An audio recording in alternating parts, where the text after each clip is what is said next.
Welcome back to part 2 of Sports Zone. I'm the Raj Man and I'm joined by Andre Achak, and we are talking about the annual Clipper Yacht Race. Yep.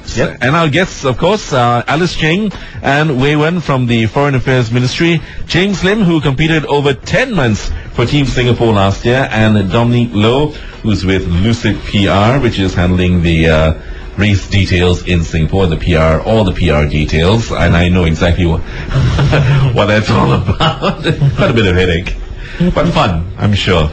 Well, to those of you who are keen to ask our guest more about the race, do call us at 66-911-938. That's 66-911-938. We are talking about the biennial and Clipper Yacht Race. Dominic, you explained earlier that this time round there's not even a single round-the-worlder. With less than about 3 weeks to go to the closing date for registration, what needs to be done to try and recruit more round-the-worlders before the closing date?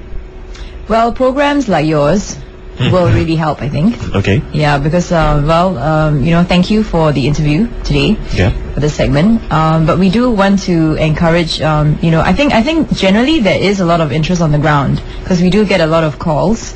But I think the thing is they need support, whether it's from their families, whether it's from their employers, in terms of time off, in terms of being understanding, as well as funds as well. Yeah. Okay.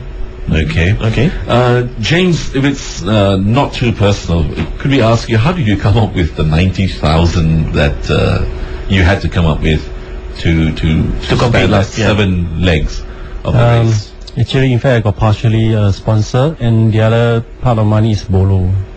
Oh, on loan. Okay. All right. STB actually helped a lot. Yeah, we were very, very fortunate. Okay, that's good. Are they helping this time round? This time is a slightly different thing, which is why they're also our race partner, and we're very, very happy with that as well. But you see, there are also the stopover events that will be coming up in January in 08. Yeah, where, there's a lot of things being planned. In between, there'll be a lot of activities as well.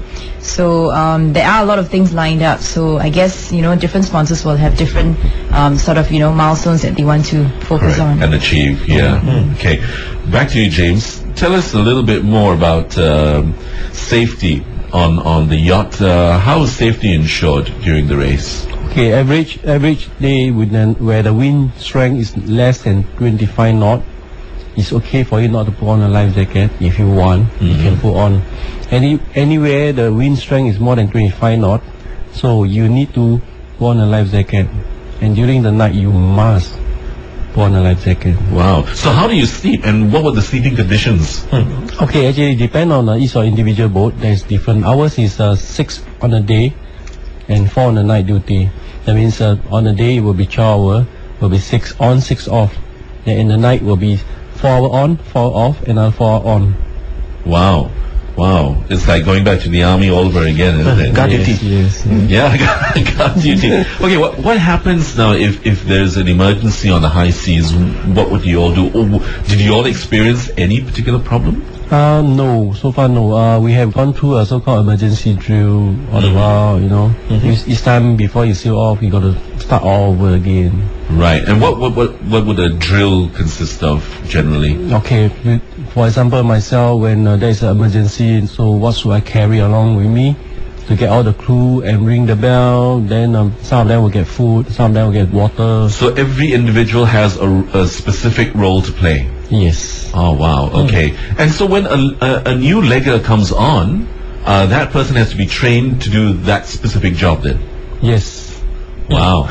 But actually, all the roles are already decided before the race starts, you see. The team gets together and they meet regularly. Right. Yeah, and even through over email, because we will have a crew announcement day in Liverpool where, each of the city's teams will do a parade in Liverpool. Yeah, which is really, really nice. And then they will have their meetings and etc. If as Singaporeans, of course, we can't keep flying over to Europe all the time, but that doesn't matter because everyone already has their contact details, like email addresses and everything. Yeah. So then you continue that relationship and the conversations with your other international crew. Wei Wen, which leg would you be? I will be doing leg 6. They will start off on the west coast of America, down south, through the Panama, and off somewhere in the Caribbean.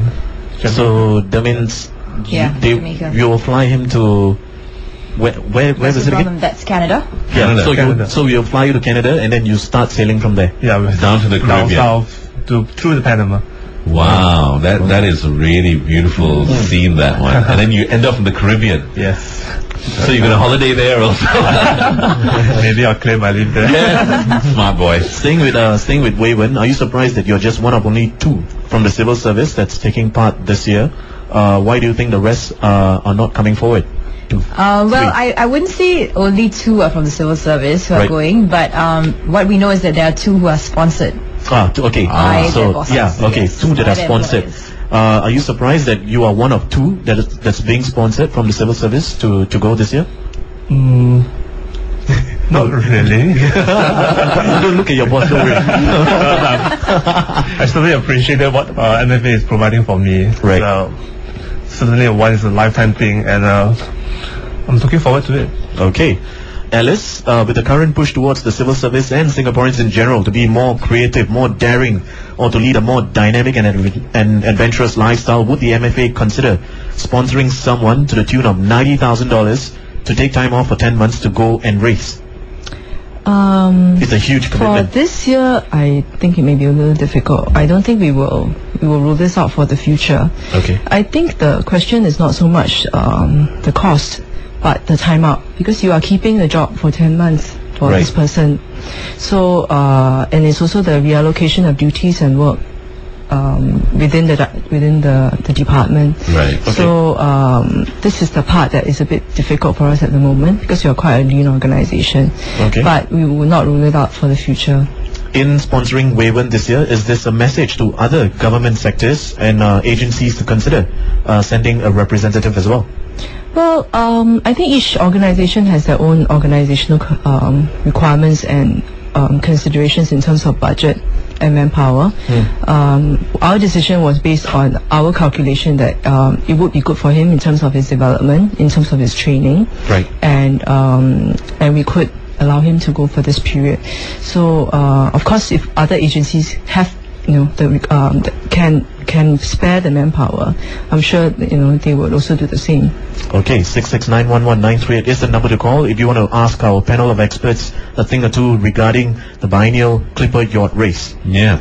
Back to you, James. 10 months, very long time. How did you stand, being away from home and family especially? Okay, first of all, you need to have a support from your family and your friends. That's very important. And subsequently, you need to set out your mind. Say, I'm going away to have my passion. This is what I want a long time ago. So I have fulfilled it. I will go again. You'll go again. Beautiful. 10 months. Wow. That Maybe is- more than that, yeah. That's a great spirit. No, but I think what is really wonderful is that you had family support, and I think that is the thing that must have brought you through, especially during storms, on the high seas. There were times, I'm sure you must have, did you ever think of saying, I want to go home? No, Never. never. You're a real hard. No, but he's a sailing enthusiast. Well, that's true. That's the thing. That's true. Yeah. He used to be a commando as well, so.